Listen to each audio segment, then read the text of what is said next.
প্রতিদিন কালবৈশাখী ঝড় হচ্ছে।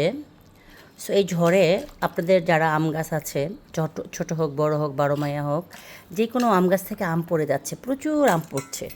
সো আমগুলিরে আপনারা অনেকে মানে খেয়াল না করলে আমগুলি পচে যায়, জমিতে পচে যায়।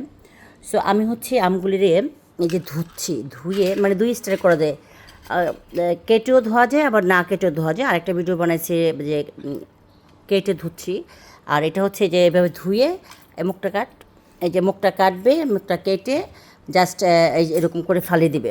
কারণ এটা তো আমি আগুনে দিব, ছোটো হয়ে যাবে।